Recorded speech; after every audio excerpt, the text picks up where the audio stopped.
Bienvenidos a nuestro estudio para el día de hoy. Venimos llevando un estudio del libro de Daniel y Apocalipsis y hemos llegado hasta el capítulo 11. Pero antes de continuar, encontramos que hay una temática que quisiésemos llevar a cabo y tiene que ver con lo que vimos en el capítulo 11, esa bestia que sale del abismo, que como veíamos en su momento, tiene elementos de parte oscura, elementos no muy claros, pero que sí han afectado de una manera terrible la vida de nosotros hoy en día. Y antes de entrar en el capítulo 12, donde veremos el conflicto abierto entre las entidades de la maldad y el pecado, Satanás mismo y los hijos de Dios, queremos entrar en esta temática que tiene que ver con la liberación espiritual. Por los próximos 3 miércoles vamos a estar llevando a cabo esta temática y hoy queremos empezar con la base bíblica de ese estudio. Es por eso que los invitamos desde sus hogares a que podamos tener un momento de oración antes de comenzar. Los que podamos hacerlo, vamos a postrarnos de rodillas y vamos a elevar una plegaria a Dios. Padre nuestro que estás en el cielo, te damos gracias por la oportunidad que tenemos en este día de la vida. Gracias por la oportunidad que tenemos de compartir todavía tu palabra. Imploramos tu guía en este momento. Imploramos que tu Santo Espíritu sea asistiéndonos y pueda abrir nuestras mentes y corazones. Imploramos todo esto sin merecerlo, en el nombre de nuestro amado Señor Jesucristo. Amén. Amén. Muy bien. ¿Cuáles son los síntomas que una persona puede manifestar que le digan que está teniendo problemas de carácter espiritual? ¿Cómo se sabe si una persona está presa del enemigo o está siendo influenciada por el enemigo? Hoy vamos a ir a una historia particular en la Biblia que está registrada en 2 partes. Una está en el libro de Lucas, capítulo 8, versículos 26 al 39. Y en el libro de Marcos, capítulo 5, versículo 1 hasta el 20. En ambas historias o en ambos relatos vamos a encontrar elementos similares, pero también vamos a encontrar algunos elementos diferentes que nos permitirán analizar ciertos detalles con bastante cuidado. Vamos a directamente ir al libro de Lucas. El capítulo, dijimos, es el capítulo 8 y los versículos que vamos a comenzar son los versículos 26. Dice allí, el endemoniado gadareno, es el título que allí encontramos. Y dice el versículo 27 y 26 y 27. Dice, y arribaron a la tierra de los gadarenos que está en la ribera opuesta a Galilea. Y al llegar él a la tierra, vino a su encuentro un hombre de la ciudad endemoniado desde hacía tiempo, no vestía ropa y moraba en casa, ni moraba en casa, sino en sepulcros. Muy bien, aquí encontramos varios elementos. Esta es una región apartada, como dice acá, del lado opuesto, dice allí de la región de Galilea, y nuestro Señor Jesucristo llega allí y se encuentra con una persona endemoniada. La descripción pienso que es clara, es abierta, es la posición de una persona que no está totalmente en sus 5 cabales, que no es consciente totalmente de lo que está pasando, sino que otro poder lo está controlando. Y vamos a ver aquí ciertos elementos o lo que vamos a llamar hoy ciertos síntomas que nos van a permitir poder hacer una evaluación personal y también de las personas que están a nuestro lado para ver si ellos también están llevando los mismos síntomas. Y aquí lo primero que encontramos es que vivía en los sepulcros. Ahora, este es un elemento interesante. ¿Por qué habría una persona de vivir en un lugar donde solo están los despojos de los muertos? Es lo contrario de querer vivir con Dios, porque con Dios encontramos que es vida, que es esperanza. Y en el cementerio encontramos lo contrario, encontramos tristeza, encontramos sueños truncados, encontramos falta de alegría, lo podríamos decir algún momento. Pero la verdad es que cuando nosotros no hemos aceptado a nuestro Señor Jesucristo, si tú no has hecho ese compromiso, tú estás viviendo en los sepulcros, hablando de una manera espiritual. La primera epístola de San Juan, capítulo 5, versículo 12, nos dice: el que tiene al Hijo, tiene la vida, y el que no tiene al Hijo de Dios, no tiene la vida. Es decir, si yo no he tenido ese encuentro personal, si yo no he reconocido mi condición pecadora, si yo no he puesto mi fe y mi confianza en nuestro Señor Jesucristo, muy probablemente estoy viviendo, si no literal, sí simbólicamente, entre los sepulcros. Es decir, mi morada no es de vida, sino al contrario, es de muerte. Y solamente cuando nosotros hacemos ese paso, Efesios capítulo 2, versículo 1 también nos dice: y Él os dio la vida cuando estabais muertos en delitos y pecados. Una vida que está fuera del contexto cristiano, del contexto de la fe en Jesucristo, es una vida de muerte. Es vivir en medio de un sepulcro. Es vivir una vida que no tiene ningún objetivo ni no tiene ninguna alegría. Y esto sucede a muchas personas, y no necesariamente estoy diciendo que estas personas estén totalmente poseídas, pero pierden la sensibilidad, porque cuando una persona llega a vivir en un cementerio es porque de alguna manera ha perdido ese sentimiento de querer estar en compañía de los seres queridos, de los seres vivos, y quiere estar allí en un lugar pues muerto, triste, callado, con ciertos elementos de belleza alrededor, pero en el fondo totalmente solo. También continúa diciendo el versículo que leíamos, que no vestía ropa. Ahora, este es un elemento muy particular y muy especial, porque ¿qué puede llevar a una persona a no tener ropa? Ahora, nosotros hoy encontramos en nuestra cultura que el concepto de vergüenza se ha perdido. Y cuando hablo de vergüenza es esa emoción natural a evitar lo inapropiado.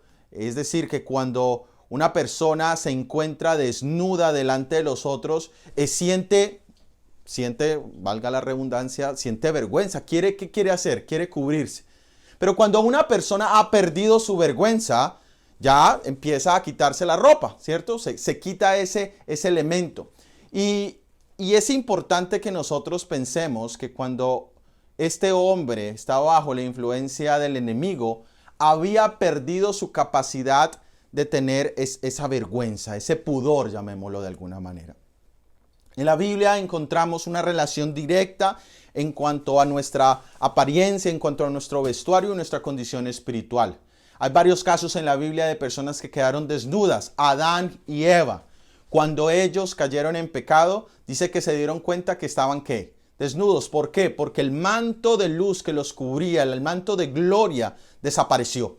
Ahora se encontraron totalmente descubiertos. ¿Y cuál fue su sentimiento natural? Fue de vergüenza.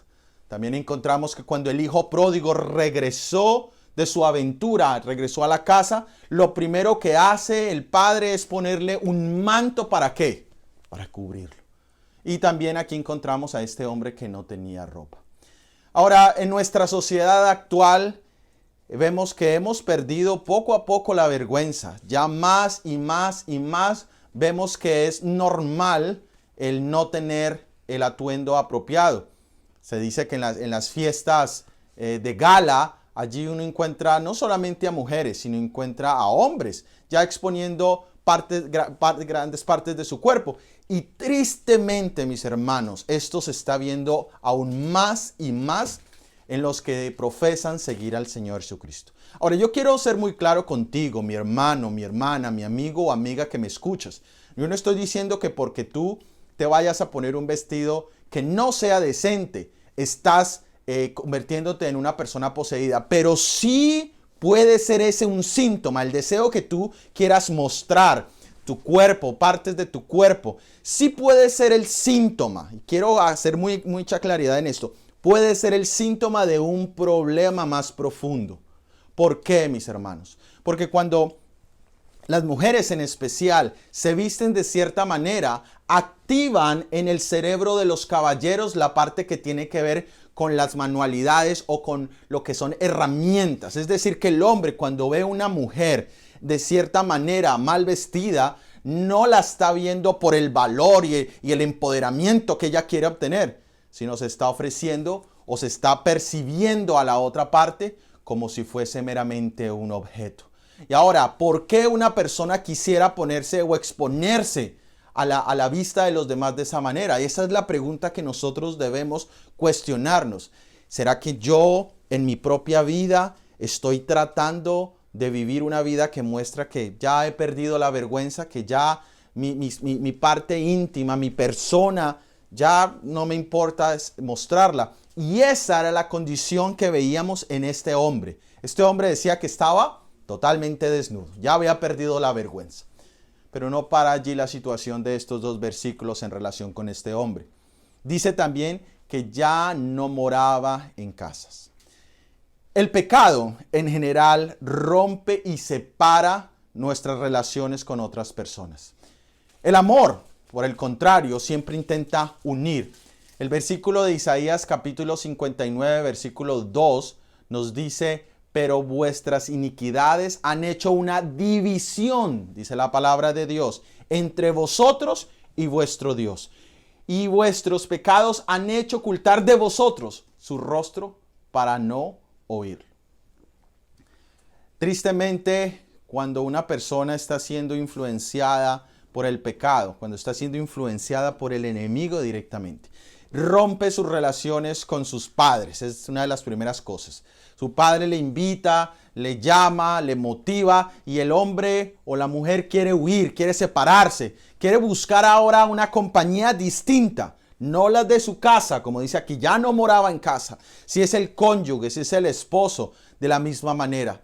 Entonces yo quiero que tú analices cómo te sientes tú en compañía de los seres que te aman. ¿Cómo te sientes tú en la compañía de aquellos que buscan elevar tu vida espiritual? También tienes ese sentimiento de, no quiero estar. Una vez más, este puede ser un síntoma de un problema interno más profundo. Continuemos leyendo en el libro de Lucas, capítulo 8, versículo 28 al 29. Dice: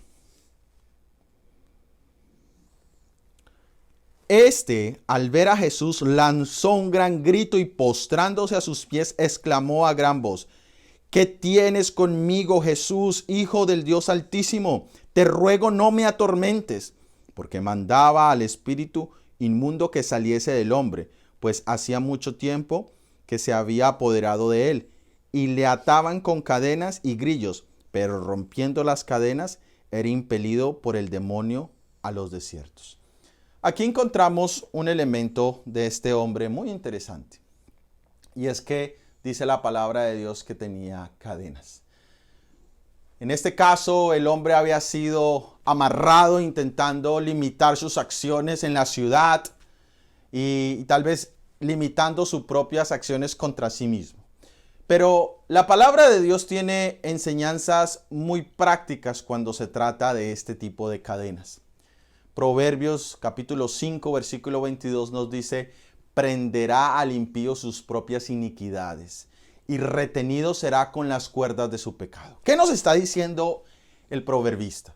Está diciendo que nosotros muchas veces nos encontramos atados, amarrados, nos encontramos limitados en ciertas acciones. A veces el orar nos es imposible, sentimos que no podemos. El leer la palabra de Dios, cuando abrimos la palabra de Dios, nos sentimos como si estuviésemos presos. No puedo entender. El estar en la compañía de personas que están buscando nuestra vida espiritual, están tratando de motivar que crezcamos en la fe. Nos sentimos como si estuviéramos ahí en una prisión.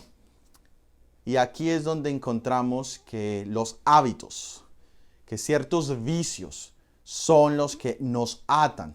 Dicen, las cadenas de un mal hábito son demasiado delgadas para sentirlas, hasta que son demasiado pesadas para romperlas. Y aquí es donde nosotros tenemos que cuestionarnos. ¿Tienes tú alguna cadena? Tú podrás decir, no, yo estoy totalmente libre. Yo te hago una pregunta, ¿es el internet, es el computador, es el celular tal vez una cadena? ¿Sabes cómo lo vas a saber? Cuando tú lo dejes a un lado, porque se siente la cadena cuando no la queremos romper, ahí es que sentimos el peso. ¿Vives tú dependiente de alguna sustancia? ¿Necesitas tú en la mañana una sustancia, llámese café con su cafeína, llámese un cigarrillo, llámese alcohol, llámese cualquier tipo de sustancia, llamémosla así, para poder empezar tu día? Y tú puedes decir, no, mira, eso es un hábito, eso es como cualquier otra cosa. Yo te invito que intentes romperlo y vas a ver qué tan pesada es esa cadena en tu vida. Pero también nosotros podemos tener cadenas de asociación, es decir, cadenas de amistades. Ciertas amistades sabemos que no son buenas, sabemos que no son las mejores, sabemos que no son apropiadas, pero a veces decimos, no, pero ¿sabes qué? No, él es solamente un amigo, es una amiga, no, ahí no hay nada. Yo te invito a que intentes romper, a que intentes suspender, y vas a ver que a veces has generado hábitos de codependencia negativa. Y eso también son adicciones. Hay personas que están adictas a esas relaciones que los limitan, que los forzan de una manera. También, por supuesto, está el hábito o el vicio o la adicción al trabajo. Cuando el trabajo se vuelve, en cambio de ser la fuente de gozo y sí, la manera en que podemos proveer para nuestras familias, cuando nos volvemos obsesionados. Esa también es una adicción. ¿Por qué? Porque te está separando de tu familia, porque te está esclavizando. Y la comida también.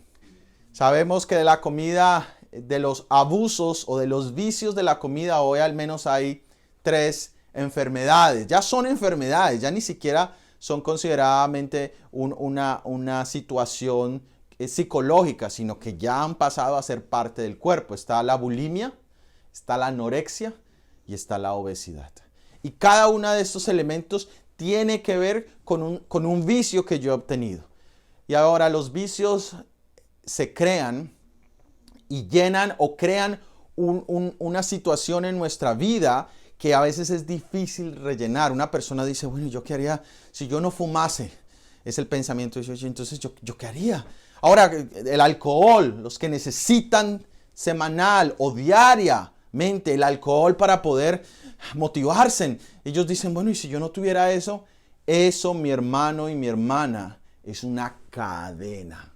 Este hombre tenía cadenas literales, pero muchos de nosotros podemos tener esas cadenas que, aunque no son físicas, nos tienen amarrados. Una vez más, yo no te estoy tratando de decir que el que fuma está en su momento, que el fumar es necesariamente una posesión demoníaca, pero puede ser el síntoma de que tú tienes unas cadenas de las cuales no te has dado cuenta que existen. Ahora, continuemos leyendo, pero ahora vamos a hacer un salto brevemente al libro de Mateo. Estábamos en el libro de Lucas, ahora vamos a ir al libro de Mateo en el capítulo 8, el versículo del 28, Mateo 8, 28. Aquí vamos a encontrar un detalle pequeño en la descripción que hace la Biblia acerca de este caso. Y dice allí, cuando llegó a la orilla, a la tierra de los Gadarenos, vinieron a su encuentro 2 endemoniados que salían de los sepulcros. Encontramos el mismo elemento. Feroces en gran manera, pero nadie podía pasar por el camino. Aquí encontramos un elemento muy interesante. Dice que eran feroces. ¿Esto de qué está hablando? Esto está hablando de una reacción humana de agresividad o de ira, lo vamos a llamar. Ahora, mis hermanos, nosotros a veces reaccionamos ante ciertas circunstancias de una manera extraña. Y una de esas reacciones puede ser ira, puede ser indignación, puede ser rabia. Pero aquí el versículo menciona que eran feroces en gran manera. Yo te hago a ti una pregunta. ¿Cómo es tu reacción ante ciertas circunstancias? ¿Es normal? ¿Es parte de una emoción? Nosotros tenemos múltiples emociones en nuestro cuerpo, pero tal vez es como esto. Y te lo planteo porque el libro de Gálatas, hablando de los frutos de la carne, vamos a ir un momento al libro de los Gálatas capítulo 6. Capítulo 5, versículo 19, dice de la siguiente manera. Y manifiestas son las obras de la carne, que son adulterio, fornicación, inmundicia, lascivia, idolatría, hechicerías, enemistades, pleitos, celos, y aquí viene la palabra, iras. Ahora, mis hermanos, cuando hay una ira como la que aquí nos dibuja el capítulo 8 de Mateo, con una ira que es incontrolable, mi hermano, si nosotros sabemos que cuando uno pone una olla en la estufa con poquito agua, cuando lo prendes, dice que hierve rápido. Cuando a veces nosotros no tenemos mucho en nuestro corazón, sino que rápidamente se enciende la ira, es un síntoma de que hay algo que allí falta. La presencia de Dios tal vez no está en nuestros corazones. Y esto afecta a nuestra salud. Podríamos tener una profundización del hecho de lo que hace la ira en nuestro cuerpo físico, cómo nos daña, cómo nos destruye, cómo daña nuestros nervios, cómo daña nuestro cerebro, cómo daña todo este templo maravilloso que el Señor ha creado. Y aquí encontramos el elemento de la ira. La ira como un síntoma, esa ira incontrolable, que aparentemente nada me puede, es que estoy airado. Cuidado, mis hermanos, ese puede ser una vez más un síntoma de un problema más profundo. Vamos al libro de Marcos.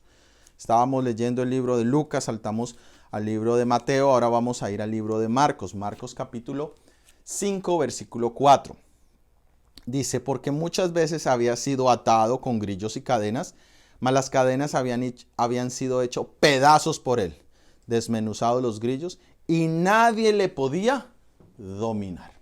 Ahora, mis hermanos, aquí el elemento es nadie le podía dominar. En la cultura en que nosotros vivimos, el mostrar algún tipo de humildad, de sencillez, es considerado como debilidad, ¿cierto? Y el mostrar un carácter fuerte, que es que a mí nadie me domina, es que a nadie me controla, nadie me manda, parece ser un elemento de fortaleza. Mis hermanos, no es verdad. ¿Por qué? Porque en el temor del Señor siempre somos invitados a someternos. Siempre somos invitados a buscar el beneficio del otro, a pensar mejor del otro, al escuchar al otro, a que si el otro me ofende, yo voy y busco reargudirle, busco llamarle, busco invitarle a la reflexión. No busco como aquí, no, es que a mí nadie me controla, a mí nadie me dice nada, yo le digo a todo el mundo lo que...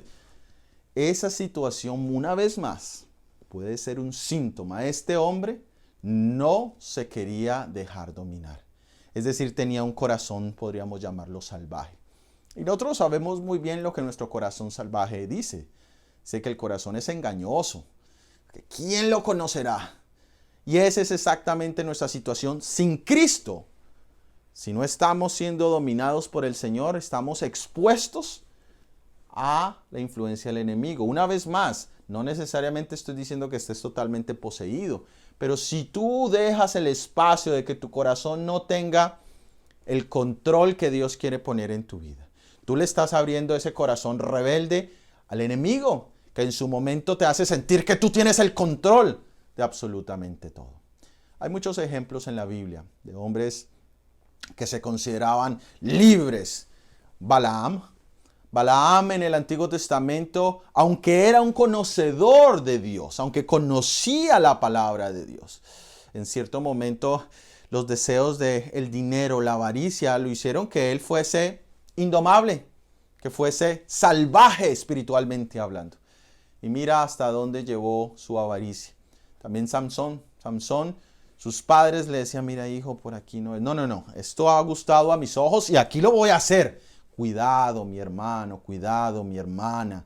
Si tú tienes esa actitud, cuidado que el enemigo también te esté allí utilizando, que ese sea un síntoma de una problemática interna. Y por supuesto, tenemos a Pedro. El Señor llamó a Pedro muchas veces. Y especialmente en la última cena le dice, Pedro, mira, tú me vas a negar. No, Señor, todos los otros te negarán. Mi hermano, ¿qué muestra eso? No, a mí nadie me va a dominar, yo me controlo. Y el mismo Hijo de Dios le estaba diciendo proféticamente, mira, ten cuidado, tú tienes un corazón salvaje. Y el enemigo lo utilizó muchas veces, entraba y lo manipulaba y se iba. Como te digo, un síntoma leve, pero un síntoma de un problema más profundo. Sigamos ahí mismo en Marcos capítulo 5 y leamos el siguiente versículo. Y siempre de día y de noche andaba dando voces en los montes y en los sepulcros e hiriéndose con piedras. Esta primera parte de este versículo, donde dice que de día y de noche andaba dando voces, en el original dice andaba llorando. Ahora, mis hermanos, esa tristeza incontrolable que a veces nos aborda, y hay ciertas personas muy particulares que tienen como síntoma el hecho de que siempre están tristes, de que les entra un deseo de llorar y llorar y llorar. Y aparentemente podríamos decir sin tener ninguna razón. Es un síntoma. Yo he visto y he estado en lugares donde cuando se presenta esta temática, cuando se está hablando de liberación espiritual, y hay personas que tienen problemas, algunos de estos, y no muchos de estos síntomas. Uno que manifiesta inmediatamente la persona es que empieza a llorar. Irrumpe en un llanto incontrolable. Y ojo mis hermanos, porque algunos y en ciertas denominaciones se considera que está siendo tocado. No, cuidado. Una cosa es cuando el Espíritu te convence de pecado y tú lloras con un objetivo, lloras por tu propia conciencia, tu conciencia te muestra dónde está tu error. Y otra vez es esto donde lloras, es una tristeza que te toma y es como más allá de ti, no hay nada que te dé esperanza. Y esto es lo que lleva a muchas personas a considerar el quitarse la vida. Y sabemos que nosotros por naturaleza humana, natural, nosotros protegemos la vida. Nosotros queremos, si Dios no lo quiere en este momento hay un temblor, todos buscaríamos salvarnos. Nosotros no tenemos esa intención de hacernos daño voluntariamente. Siempre tiene que ser un poder externo el que nos lleve a una situación donde la única solución que veamos es quitarnos la vida. Y aquí mismo en este capítulo, en el capítulo 5, versículo 5, decía al final que él se cortaba, decía allí, e hiriéndose con piedras. Ahora, mis hermanos, yo sé que para los jóvenes que me ven en este momento, me escuchan, no es anormal escuchar esto, porque hoy se escucha mucho de esas cuchillitas pequeñas, en mi país le llamamos las cuchillas de Gillette, las personas empiezan a asajarse, a cortarse. Ahora, ¿por qué una persona se inflige dolor en sí mismo? ¿Por qué? Si nosotros, como decía, buscamos evitar el dolor. Por naturaleza, nosotros hoy en día los analgésicos pienso que es una de las drogas farmacéuticas legales más vendidas. ¿Por qué? Porque si sentimos dolor de cabeza, nadie dice, quiero disfrutar este dolor de cabeza. O quiero disfrutar este dolor de brazo. No, inmediatamente ¿qué queremos? Evitarlo, controlarlo. ¿Por qué una persona llegaría a considerar el hecho de empezar a cortarse? Lógico, no estoy solamente hablando de los que han intentado suicidarse cortándose las venas, sino estoy hablando de los que se empiezan a hacer marcas, a infligir su cuerpo. Y ahora, esto ya es considerado médicamente, se considera que es como un impulso desordenado debido a emociones internas que no son capaces de tener su curso de expresarse, como la rabia, la pena, la vergüenza, la frustración. Y todas estas emociones, al no encontrar una forma de canalizarse, entonces las personas sienten que infligiéndose dolor se están liberando, porque como nadie los puede controlar. Ahora, mis hermanos, esto no es normal. Esto es serio. Y ahora, si nosotros pasamos al otro elemento, que es el elemento que la Biblia mencionaba en el libro de Levíticos, que no se debería cortar. Y allí se habla de los tatuajes. Aquí hablamos de los tatuajes. Cuando nosotros consideramos el uso o el usar nuestro cuerpo para cortar y poner un poco de tinta, cuando nosotros hemos sido hechos perfectos, nuestro cuerpo no necesita más tinta, nuestro cuerpo no necesita cortadas, no necesita ninguna perforación por ningún lado para hacerlo más bello. Cuando nosotros entramos en ese punto donde desafiamos de alguna manera el dolor, una vez más, puede ser un síntoma de algo. Y esto lo vamos a ver más adelante cuando hablemos de las puertas que se le abren al enemigo y hablemos directamente. Y sí, mis hermanos, vamos a hablar de los tatuajes como una puerta, como un síntoma que podemos nosotros estar experimentando, pero especialmente en este momento me estoy refiriendo a los que se infringen deliberadamente y constantemente. Pero los que lo han hecho en algún momento, ese también puede ser un síntoma o una puerta que se abrió en cierto momento y la cual necesitamos hacer una corrección. Ahora, encontramos este hombre, ya lo describimos, era un hombre que vivía allí en los sepulcros, era un hombre que estaba desnudo, es un hombre que estaba separado de familia y de Dios mismo, que estaba siendo atormentado porque él tenía una legión de demonios y vivía allí separado, amarrado por las circunstancias, perforadas sus partes de su cuerpo debido a las cadenas y a los grillos que había tenido. ¿Qué otro personaje nosotros encontramos en la Biblia? Es la persona de nuestro Señor Jesucristo la que encontramos. ¿Por qué? Porque Él absorbió toda esa sintomatología. Él tomó todas esas cosas y las llevó en la cruz del Calvario. ¿Cómo murió Él allí? Separado de Dios, separado de sus seres queridos. ¿Cómo estaba su cuerpo? Desnudo, mis hermanos. Nosotros dibujamos por decencia al Señor Jesucristo con un pequeño taparrabo, pero cuando sacrificaban o cuando mataban los romanos a los judíos, una de las cosas que más genera humillación para los del Medio Oriente es estar totalmente desnudos. Y al Señor lo querían hacer eso, querían era humillarlo, para que la gente pasara y decía, qué vergüenza de hombre. Ese es el hombre en que la Biblia nos muestra que en él fue puesto toda la maldición de pecado para que tú y yo podamos recibir hoy la libertad. Si tú tienes alguno de estos síntomas, si hay algo de lo que hemos hablado aquí en la base bíblica que ha generado atención en tu vida, no te pierdas la próxima presentación que tendremos. Y si tienes dudas, si tienes preguntas, por favor, en los comentarios lo puedes hacer. Quisiera leer del libro deseado de todas las gentes. En la página 16 dice, Cristo fue tratado como nosotros merecemos a fin de que nosotros pudiésemos ser tratados como Él merece. Es decir, que Él recibe en sí todo el castigo o sufre las consecuencias de una vida como si hubiese estado lejos de Dios. Si tú has estado lejos de Dios, si tú estás muerto, si tú quieres o sientes la presión del enemigo, Él la sintió, Él la vivió por ti, para que en su vida y a través de mi fe en Él, yo pueda recibir lo que Él merecía.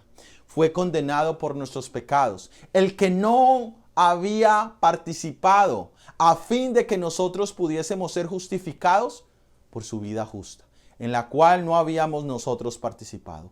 Él murió nuestra muerte a fin de que pudiésemos recibir la vida suya. Por su llaga, dice Isaías, fuimos sanados. Qué bonita expresión, qué bonito mensaje es el que encontramos hoy. Hay esperanza. Sí hay esperanza. Tú vives con síntomas como los que hemos mencionado. Jesucristo entiende perfectamente y Él vino a liberarte. Y quiero que leamos de la palabra de Dios ya para terminar. En el libro de Isaías capítulo 53, el versículo es el 5. Dice de la siguiente manera, mas Él herido por nuestras rebeliones, molido por nuestros pecados, el castigo de nuestra paz fue sobre Él y por su llaga fuimos nosotros curados.